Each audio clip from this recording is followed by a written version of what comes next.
the computer started, everything is good. Yes, okay.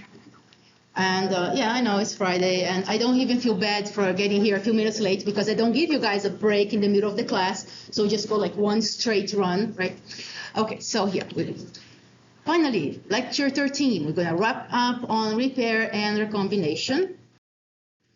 Okay, and we had stopped here last time, right?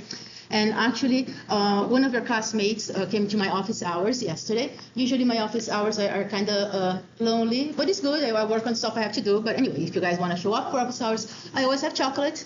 Okay, so your classmate showed up, and she was asking me, first, why is it that we mammals don't have direct repair of thymidine dimers?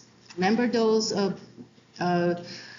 butyl butyl rings, right, that you can get from UV activation of those covalent bonds formation, right? So I mentioned, bacteria and lower life forms, they do have direct activation of photolyase, which is actually activated by the same type of UV rays that cause the damage in the first place, right? So you do have direct direct activation of the photolyase, and I always assume that okay, mammals don't have it, end of story, But this is why this class is so interesting, because sometimes we look at the book, we read the literature, we read papers, and we think we understand things, and we take it like for granted and we move on, right? And then sometimes we stop to think about it. Of course, you always get a bit of a push or a catalytic push on thinking about things when people ask questions, right? And a lot of times, like sometimes I'm reading the book, I'm like, okay, I know this, but asking why this is or why this is not happening, that's really the fundamental part of actually being here. Because really my job here is like, what am I doing here? I mean, you guys are all smart, and considering all the information we have out there and the ease of reaching the information, I mean, you guys have AI and all these subscription to publications and links that you can get through FAU or other public sites, right? PubMed and everything. So what am I doing here? I'm actually trying to make you think a bit more, like beyond what you see, because you could study on your own, right? You could just get yourself motivated to open a book and study, and you can do watch videos and cover whatever you need to cover, right? But one of the most important jobs that I think I'm doing here is actually doing that catalysis of asking you to think why this is happening. What is the use of this? How this happened? Is it does it make sense through our evolution, right?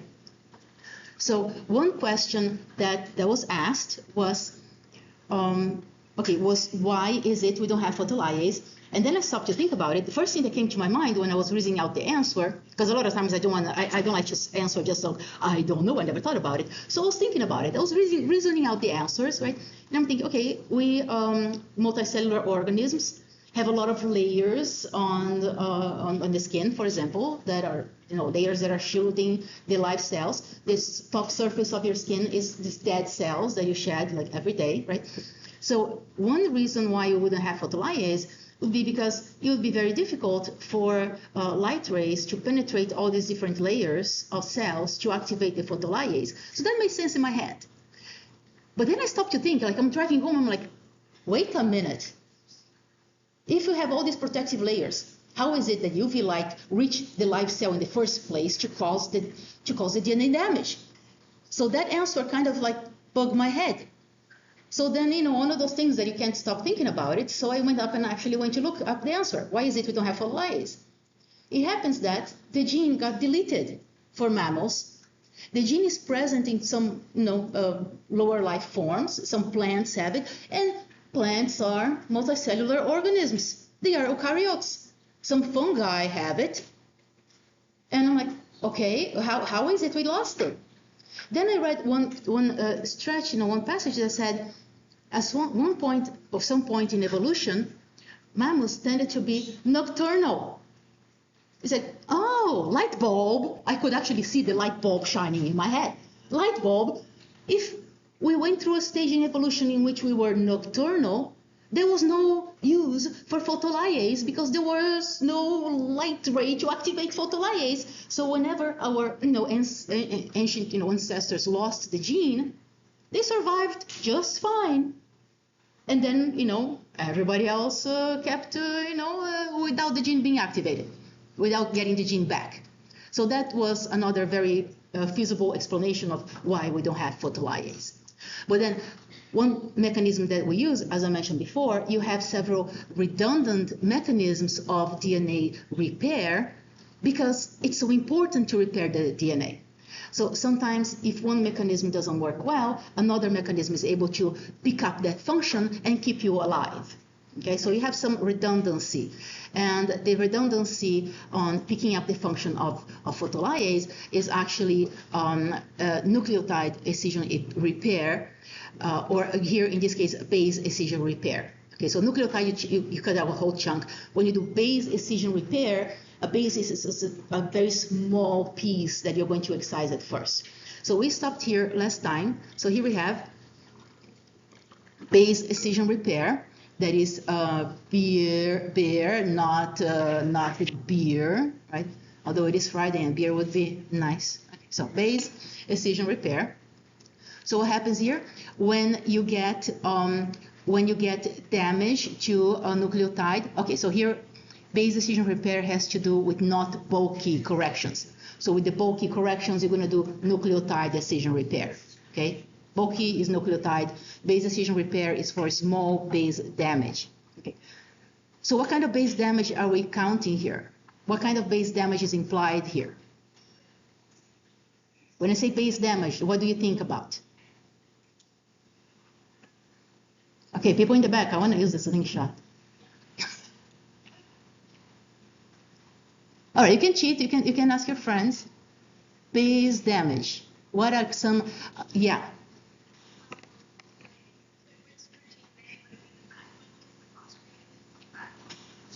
That would be the phosphate backbone damage. When you say base damage, but you get for effort, right? Yeah, base. What is the base? Ooh, almost good catch. But okay, when you say base, what do you think? Nitrogenous base. What are some of the spontaneous damages that you can get in those nitrogenous bases? What are they? Purines and pyrimidines. What are some damages that you can get there? Ooh, that's a big chunk of DNA. But who said that? Okay. Who's got it? Okay, no, duplication is different. That's a big chunk of DNA. Bases are tiny. Let's find the bases here. I need my glasses for that, okay? Bases are nitrogenous bases. They are purines or pyrimidines. Look at this. They are inside of the DNA, double helix. The big guys are the purines. The little guys are the pyrimidines. And remember that, especially like with the pyrimidines, that transformation like T happens, right? C to T happens, right? T happens, right? So sometimes you have deamination, right? Alkylation, deamination, and other kinds of stuff that can transform that tiny base, nitrogenous base, the piece that is a purine or the pyrimidine, okay? So we're talking tiny, tiny problems here. So now, how is it your DNA is going to detect that? How is it that your system, your cell, is going to detect that problem, okay? Nowadays, you would say, there is an app for that, right? In case of cells, you say there is an enzyme for that, at least one. In this case, several. There is like a whole family of enzymes for that. There are families of enzymes that are going to detect tiny base errors that happen spontaneously, or they could have happened because of a free radical hit, okay? So now what's going to happen? You're going to have one base that has a problem. And in this case, you see this base right here? You don't see it because I'm not pointing. Okay, this base right there. You see the cursor right there? Okay, the cursor is right on top of the base. So there is a problem with that base. the base is not looking normal, There is a little kink, is not supposed to be there. So there is an enzyme that goes across, like is scanning. There are several enzymes. They're always scanning the DNA to look for trouble. So there is this one enzyme that recognizes that something happened to a pyrimidine and it became uracil. And then uracil is not supposed to be in the DNA, right? Uracil is part of RNA, right? So then this enzyme finds that this thing is not supposed to be there, the base is not supposed to be there, is damaged, and that enzyme is, the first thing it says, okay, I found the problem in the base, I'm going to kill the base, because, you know, killing stuff is what enzymes do when they find a problem, okay? So I'm going to kill the base. So the enzyme goes there and it chops off that base. The enzyme is chopping off the base that is connected to the sugar phosphate backbone, okay? The sugar phosphate backbone is intact, but the base gets cut out. The name of the enzyme is DNA glycolase, okay? It's not only one enzyme, there are many enzymes in this family. So I put an S there, so it's DNA glycolases. There are many of them. Then one example of them that I put here is this enzyme that is called uracil DNA glycosylase, okay? So this is telling you that this enzyme is going to find uracil in the DNA and is going to cut it out where it is attaching to the sugar backbone, okay? So enzyme goes there, cuts out the base, does not do anything to the sugar backbone. It does not interfere with the structure of the double helix, okay? So glycolase did its job. Now what's going to happen? You have another enzyme that is scanning the DNA, making sure everything is right, and another enzyme gets there, and okay, so here is cut out the enzyme. So another enzyme gets there and recognizes there is a piece missing. There is an apurinic site or a pyrimidinic site. There is an AP site right there. Something is missing, a base is missing. So the enzyme goes there and is going to cut now the sugar phosphate backbone, okay? The name of that enzyme that is scanned for AP site, the name of that enzyme is AP endonuclease. And that's really easy to remember because endonucleases are enzymes that cut in the middle of nucleic acid strands, okay? And this one looks for AP site, so the name of the enzyme is AP endonuclease. All right, what does it do? It cuts the sugar phosphate backbone, okay? And now you end up with a piece of the DNA that is missing something. So you will get your DNA polymerase that goes there and puts in the correct base that is going to do correct base pairing with the other strand, okay? But then remember, your DNA polymerase cannot seal the nick at the end. You have to have activated 3' OH, and you don't have it after DNA polymerase finishes the job. So this is a very quick exam review, right? So now what happens? You get DNA ligase that does the sealing of that nick portion. And you got to know how DNA ligase does that job, right? It activates the free 3' OH with ATP, and then it uses a pyrophosphate to use it as energy to seal the gap. All right. So everybody got this about the beer? Okay, bear, B-E-R. Okay. All right, so disorders associated with base excision repair.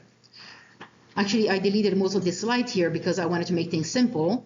So I only have left one type of disorder that is associated with BER, and this is colorectal cancer. Okay, so we have mutation in a certain gene. So this is MUT-YH gene. Okay, this gene is going to encode the DNA glycosylase. Okay, And if you don't have that type of glycosylase active or functional, you're going to end up with polyps in the intestines that can lead to colon cancer.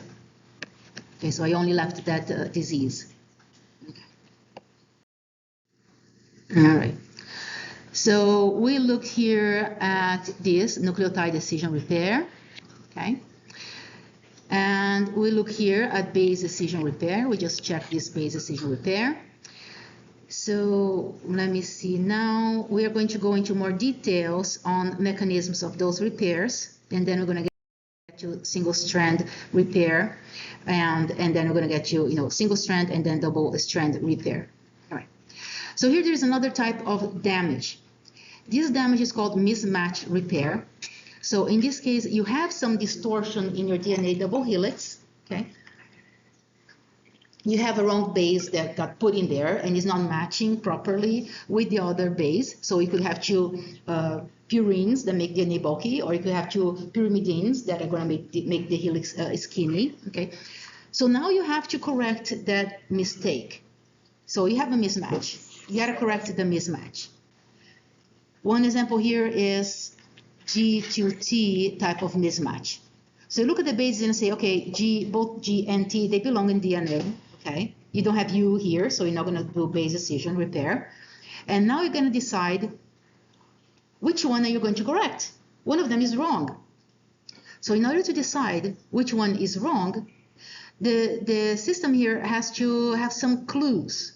Okay, so first you're going to look at this and you're going to say, all right, so this happened right after replication, right? You're doing the scanning right after replication.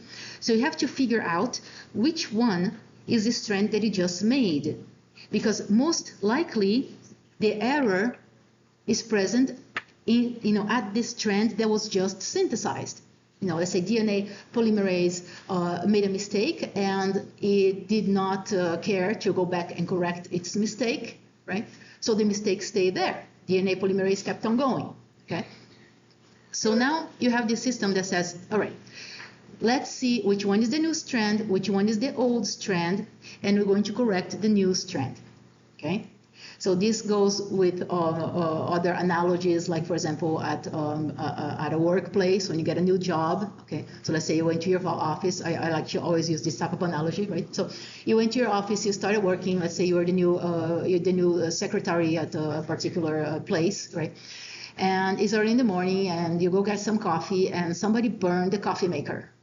Okay, and you're like, oh my goodness, I'm the first person here in the office. It's going to be my fault. Then everybody gets in the office. It's like, somebody burned the coffee maker. Somebody made a mistake. Whose mistake it is? And then everybody looks at the new guy.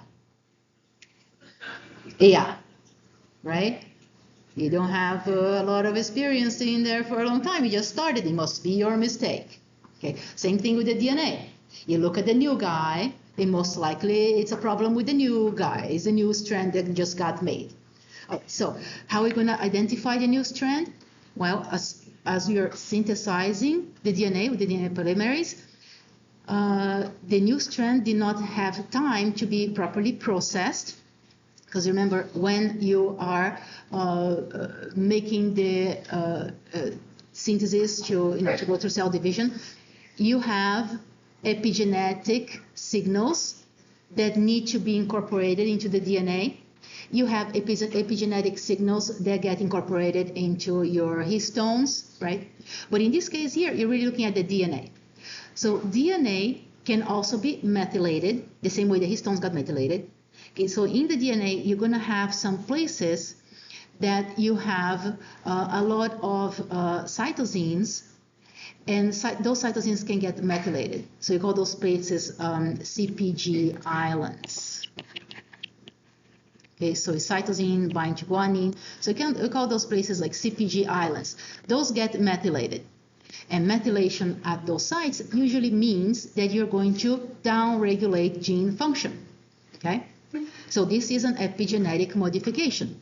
It will happen as soon as the DNA is synthesized, but it doesn't happen right away. There is a little bit of time in which the DNA was just made and the enzymes that are going to methylate the DNA didn't get into action yet. So at that stage, you call this DNA, this semi-conservative DNA, you call this hemi-methylated DNA because only half of it is methylated. Okay, so you have hemi-methylated DNA. So enzymes are going to go there. You have a bunch of enzymes here. Let's pay attention to them here.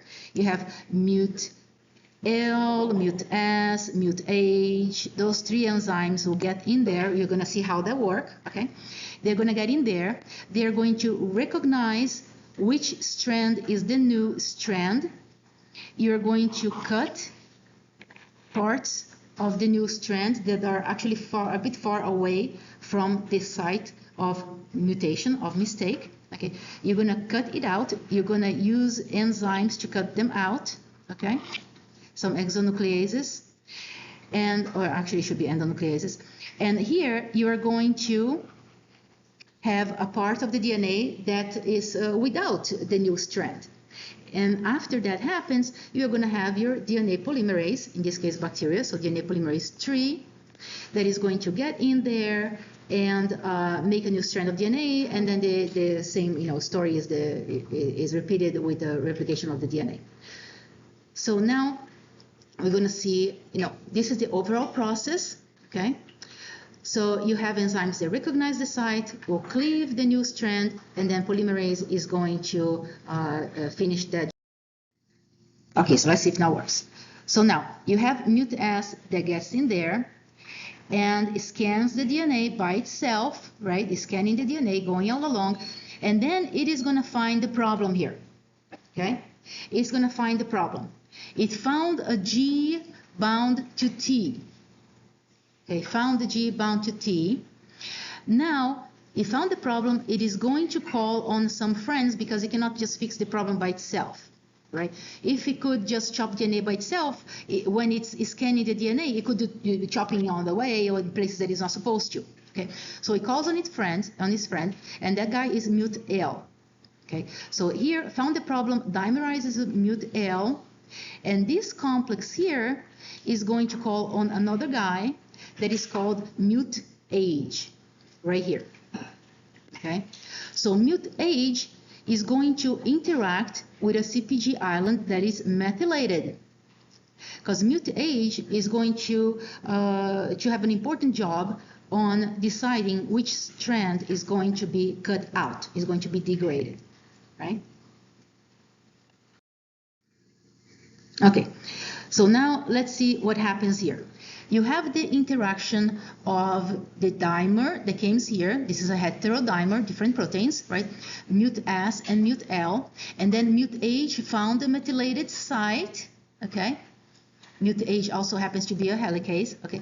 It found the methylated site. And now this whole thing is going to bend in order to keep the methylated side to the outside. And that makes sense because this thing is bulky.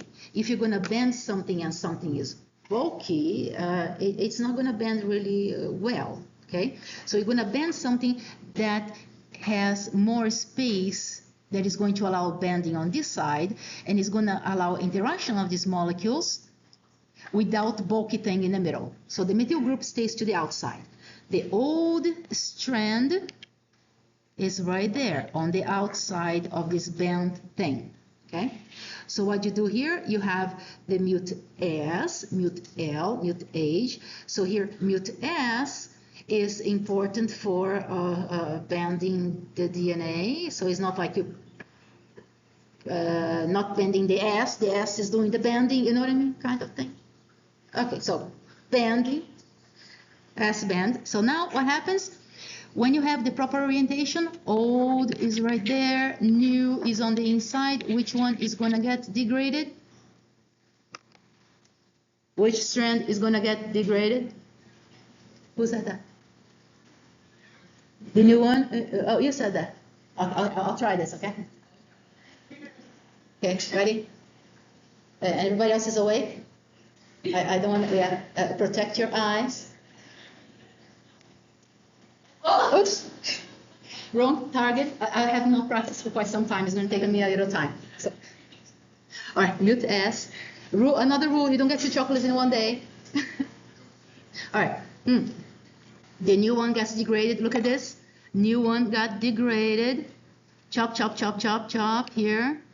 Pac-Man, chop, chop, chop, chop. Who degraded this thing?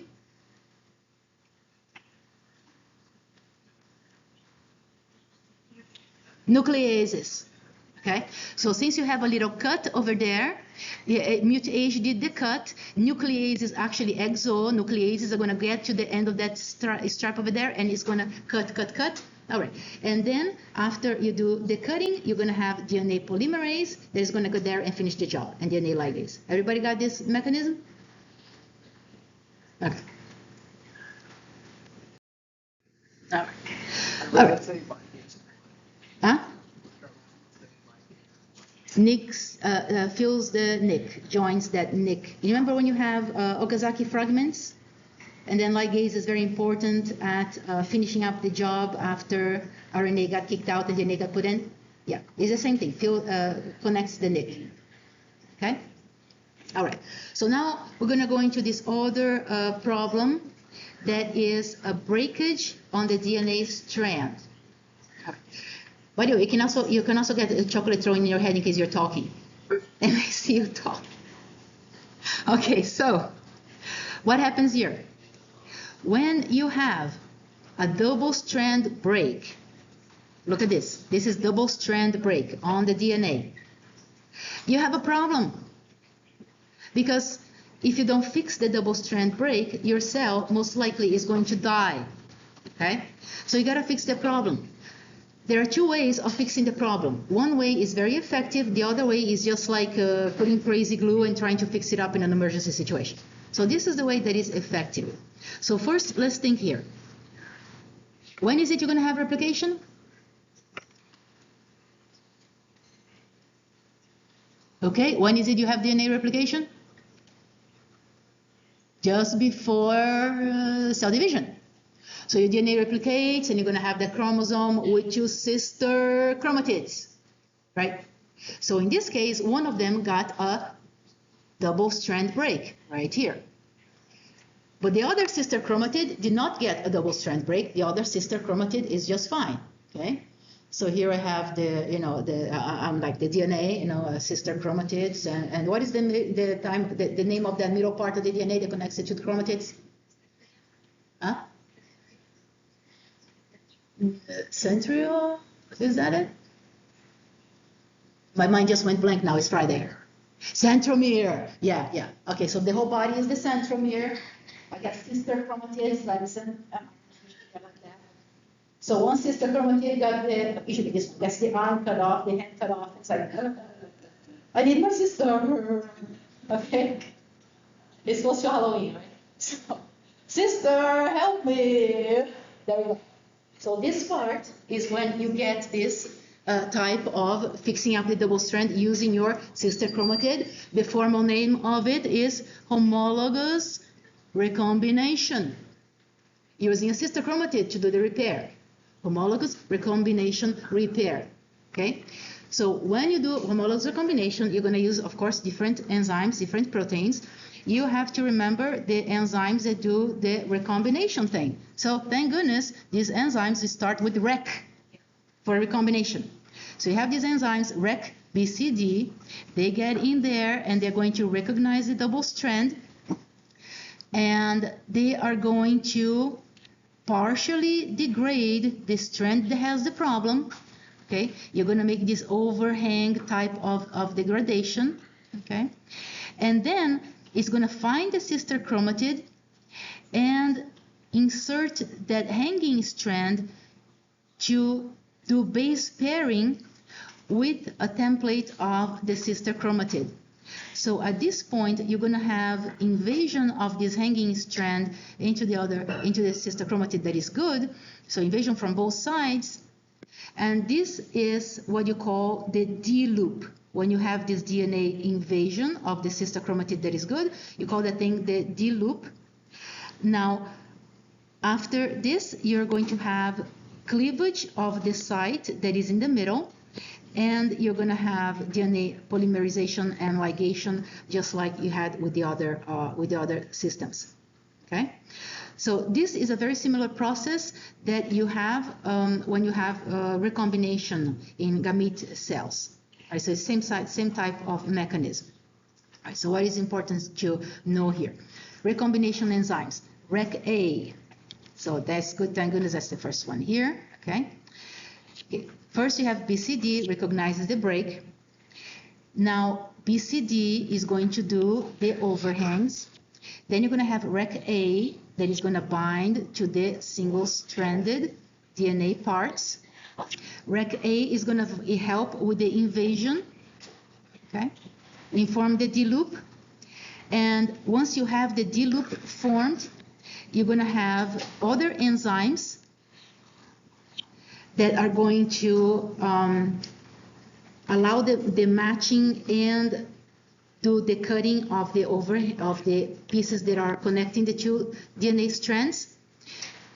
And after that, you're going to have DNA polymerase and ligase to do the job. Okay? All right, so the one that recognizes the D loop and does the cutting here is that RUV ABC enzyme, okay, before the DNA polymerase.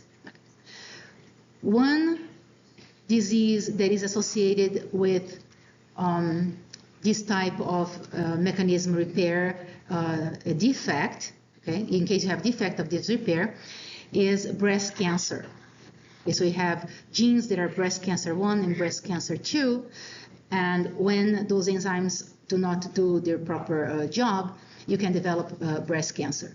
So this is one of the ways that you can screen for the presence of those mutated genes, and you can be more aware that you could develop breast cancer at some point. Okay, so everybody got that? So we have mentioned, xenoderma pigmentosa, colorectal cancer, and now breast cancer. Concerning colorectal cancer and breast cancer, those are very common types of cancers. All right, and then we have this last type of repair, which is very much of an emergency type of repair for non-homologous end joining. So what is the situation here? You just had replication, and then you have this, crack in the double helix, and the same thing that happened, the DNA, you have those chromosomes, the sister chromatids, and now the situation is a bit worse. So sister chromatids are there. Sister chromatids replicated. Sister chromatid, help me. That's the first thing you do. You call on your siblings, right? And then sister chromatid is like, sister chromatid. It's Halloween, I had too much chocolate or something else. Sister chromatid. What am I going to do when I die? So now, this is when you call the crazy glue type of system because you don't want to die. You found a piece of the hand somewhere else, like, I'm just going to glue my hand on my own. But I don't know if I lost also a piece of the arm and the arm flew away. I don't know if I'm gluing this hand properly or not. My sister is not helping me. Okay? So what happens here, you call this emergency type of gluing. Okay? So you have these enzymes that are heterozymer type of enzymes that get in there. In this case, they're called, I don't know, don't ask me why, Ku, okay? Anybody speaks Portuguese? Okay, is it a K? It's not the same thing as the other one, that is the mute acid, does the bending. This one is just the Ku. Okay, now everybody wants to know what the hell is the Ku. You can look up. So, you get this Ku heterodimer, okay? 7080 goes in there. They bind to the ends of this double-strand break. All right, and now you have these other enzymes. They're also going to join it. And am I going to count you? Exactly. You have to remember. I think these enzymes have strange names. So just look at the process and you see double strand break without the sister chromatid. That's the emergency process with the coenzyme. Okay, could say cool too. Okay, so what happens here? You are going to allow interaction of these two broken ends because of association of these proteins that are able to interact with Q7080. Okay, so associating proteins get there, interact with this stuff, and it's like crazy glue. And then you get polymerase and ligase to finish the job. Okay, so this is emergency type of end joining. You call it non-homologous end joining. Okay. Advantage of this is that the cell most likely is not going to die and you're going to recover some regular DNA shape. Disadvantage of this is that if you lost a piece of DNA in the process, you can end up with a DNA deletion and you can end up with some type of syndrome or disease. Okay, I mean a syndrome. One example of a very, very serious type of syndrome that can happen because of this type of problem that is not fixed, okay, is severe combined immunodeficiency, SCID. Anybody heard of SCID? Yeah? Anybody took immunology with me before? No? All right, that's a fun class. What is a SCID? Severe combined immunodeficiency is when you don't have a properly functioning immune system. Okay? You do not have defense against pathogens and also against some forms of cancer. All right. Have you heard of The Boy in the Bubble? Yeah, so the movie The Boy in the Bubble, that kid had a SCID. Okay, and it cannot be exposed to outside factors or the kid would die. Okay, so this is one of the causes, not the only cause, but it's one of the causes of severe combined immunodeficiency. And if you have nothing to do on the weekend, you want to watch the movie, go and watch it. Okay. All right, so here, this straight from your book, showing the homologous recombination in comparison with the non-homologous end joining. Do you have any questions? No, everybody cool? All right. And finally, we get here to transcription. So we're done with DNA damage and repair. I know it's a lot of information, and yes, you gotta know it. Okay. Now we got to transcription. So I put here on this first slide that many diseases are associated to problems with transcription. You can have either overproduction of some proteins or underproduction of some proteins, and that can interfere with, of course, with proper cell function and can lead to many diseases. So examples here are asthma, heart disease, immune disorders, viral infections, cancers, right? So you can either have a problem of producing too much of proteins or too little of proteins. And this little cartoon here is showing you the DNA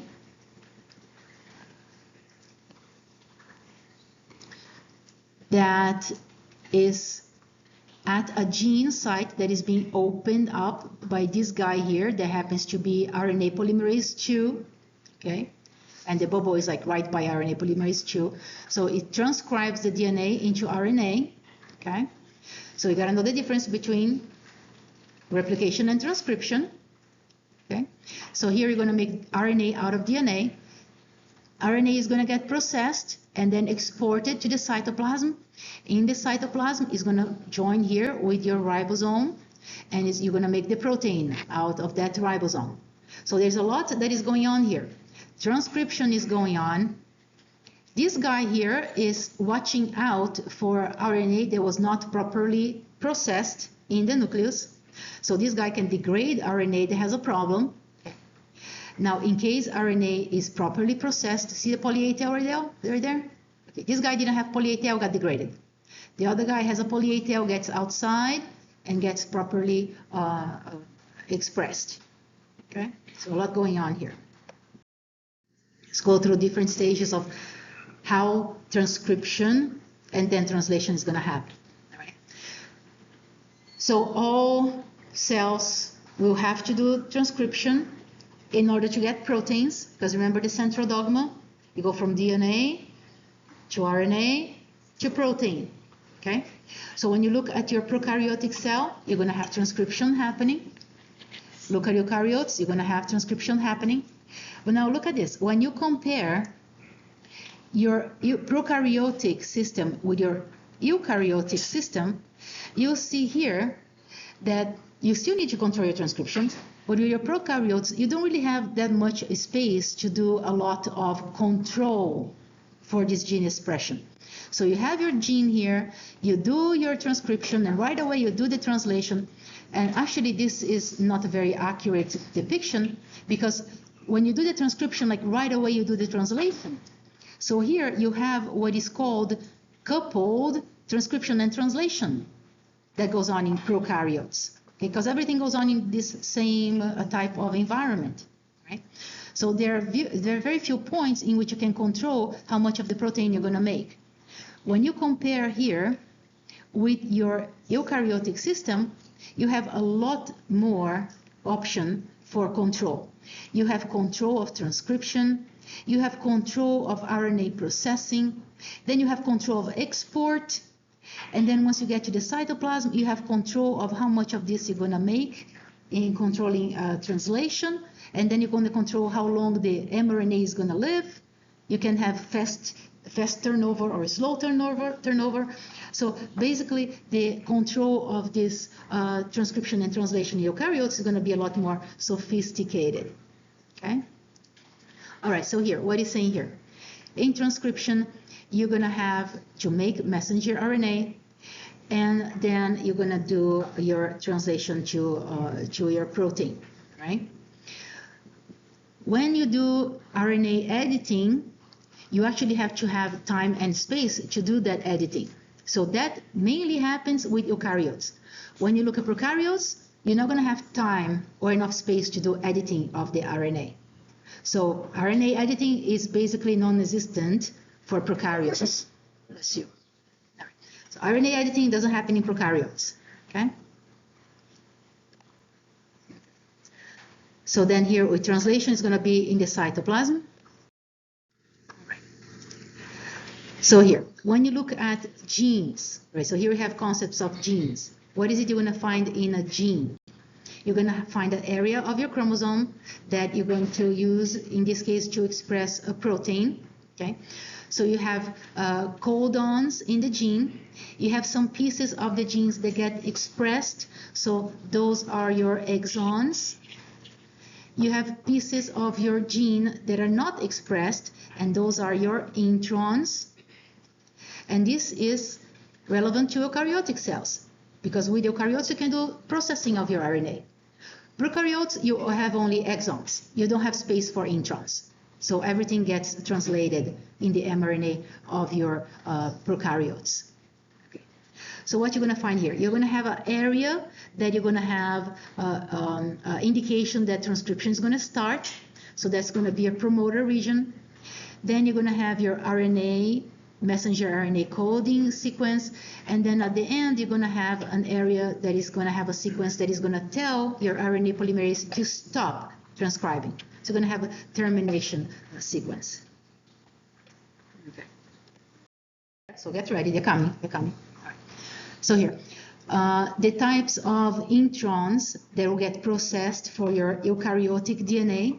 You have several types of intron processing. Okay, so you have, as we're going to see this more in more details later, you have different groups of introns that will get processed, like you have group 1 or group 2, and those are considered self-splicing.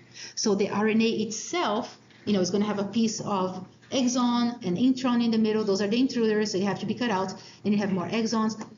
When you process the RNA, you're going to cut out those introns. Some of them don't need any help to be cut out. They cut themselves out. Okay, they understand that they are intruders, and they just said, okay, don't kill me. I'll just kill myself. I'll cut myself here, and I'll go out. Okay, those are the self-splicing ones. All right, you have type 1 and type 2. What is the difference? Type 1 self-splicing introns are mainly related with formation of ribosomal RNA genes. Okay, ribosomal RNA. Type 2 is mainly involved with protein encoding RNA, so those are your messenger RNAs. Okay? For your messenger RNAs, Now look at this. This is in mitochondria or chloroplast. Okay, so eukaryotic, but mainly mitochondria and chloroplast. So for your messenger RNA that is nuclear, you have another type of splicing that goes on. For your messenger RNA in the nucleus, you're going to need enzymes or spliceosomes, proteins that are going to go there and help the RNA to get spliced. Okay? And then you have another type of splicing that is related to transfer RNA. Okay, so it's still different mechanism of getting rid of those introns. And don't panic, I know it's a lot here. We're going to go into more details in this thing. It's going to go smoothly. Okay. All right, so the first thing we're going to talk about in transcription, right? So we're going to find the gene, you're going to know what's in the gene, and then how to do the transcription. So first thing you have to do is you need to find the gene, okay? What kind of gene you're going to transcribe? Some genes have to always be transcribed because those are the housekeeping genes. So those that are always needed for cell survival, you're going to do continuous level of transcription. So you call that constitutive expression of those genes. And if you think, what is it that all cells need all the time? You need things like ATP synthase. You need things that build up cytoskeleton, like actin and tubulin, right? Well, we need tubulin to get those kinetochores for cell division, right? So if you don't have those, then the cell is not going to be viable, right? So you have certain proteins that have always to be expressed in all cells. So those are constitutive transcriptions. Now, when you have genes that need to be turned on or off, depending on what the cell needs, then you call that regulated expression of the genes, okay?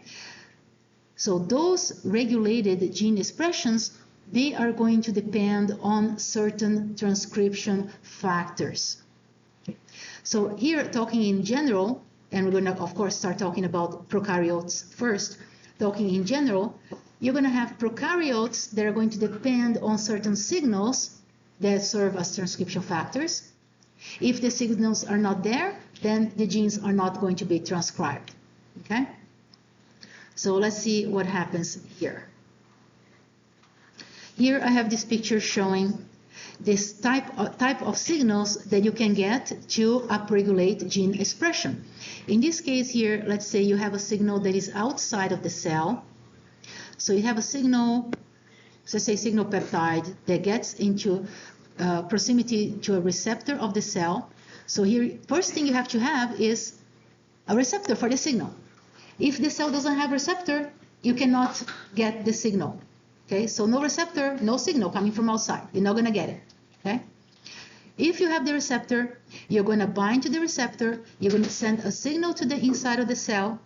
This signal is going to tell somehow the nucleus to upregulate gene transcription, right? So this is a kind of signal that is coming from the outside of the cell. You can have other signals that can come straight from the inside of the cell that can also upregulate this gene transcription. Okay. All right, so let's see what happens here. So this is important. We're starting with prokaryotes. So let's see what happens here. You have a gene. What's in a gene? Gene is a sequence of DNA that has an area that is called the promoter sequence. And then you have area downstream of promoter that you have the coding sequence. After coding sequence, you're going to have some area that is a termination signal. Okay? So let's see here what happens. First thing, you're going to look at promoters. Okay? When you look at, when you look at prokaryotes, you are going to have this guy here that is your RNA polymerase. He wants to make RNA. He wants to use the DNA template and make RNA. Okay? For the prokaryotes, you only have one type of RNA polymerase. This RNA polymerase is going to make all types of RNAs. whether the RNA is going to make RNA, ribosomal RNA, messenger RNA, transfer RNA. So one guy has all the job of making RNA, okay?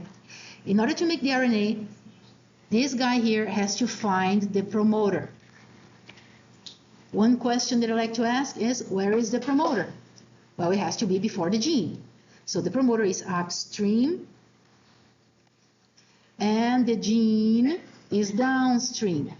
So the promoter is going to push your polymerase to go downstream in this little slide. The slide here is intended to be like a little staircase of DNA. And this guy is really having a great time making RNA that is not shown here, but okay, let's put some RNA there. It's making RNA right there. And he has to have a little bubble, so there it's bubble making RNA. That's your RNA polymerase prokaryotes, okay? So let's see what's important here.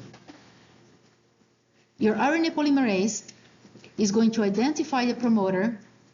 There are some ways that it's going to use to identify the promoter, and it's going to have a certain level of specificity to a certain promoter. It doesn't want just to find a promoter and start transcribing. It has to know what to transcribe. Okay, so you're going to have specificity. That means RNA polymerase is only one, but it's going to figure out a way to have a specificity. So it's not going to work by itself. It's going to recruit some other protein or some other proteins that are going to allow it to have specificity to the promoter. Okay? So this specificity is going to allow the RNA polymerase to find a gene that it needs to work on. Okay? Now, if your gene does not have a promoter sequence, your gene is not going to be transcribed.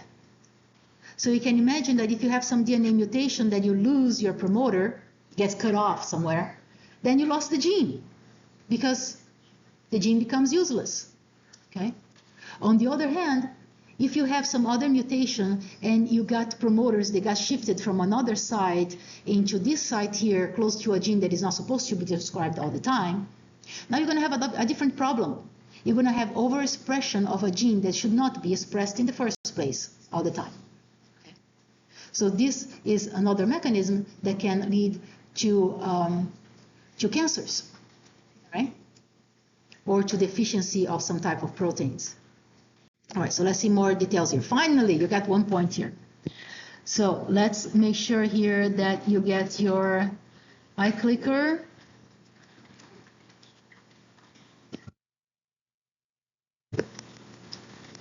Okay. So this question, everybody should be very comfortable in answering. Where is it the promoters are located?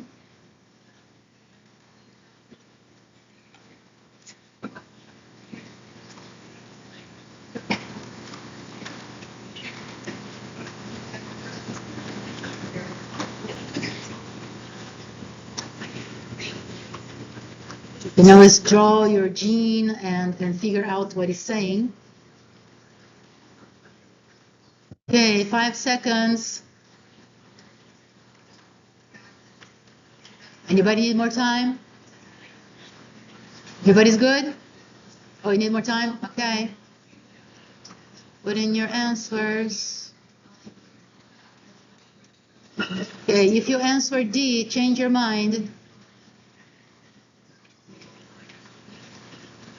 Okay, everybody's good? Okay, so what is your answer? It is B.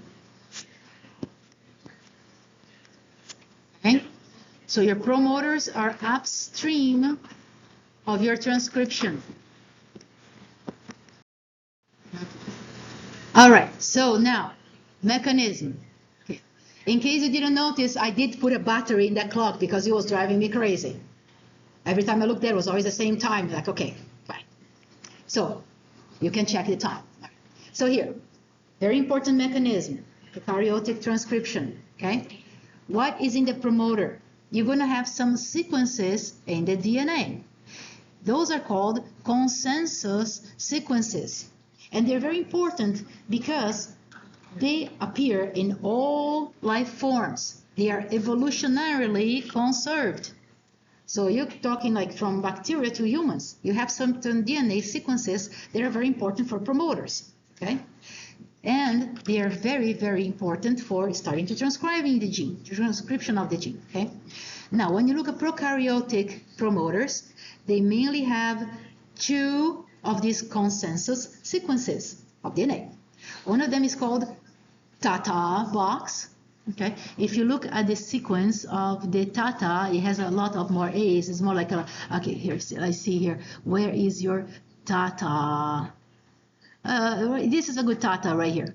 So ta, ta, ta, ta. Some Tatas have G's on them, but don't try to pronounce that, okay? You call them all Tata. Where do they show up? They show up very close to the transcription site. Of course, it's upstream. When you put notes here for how to locate, you say about 10 nucleotides before transcription.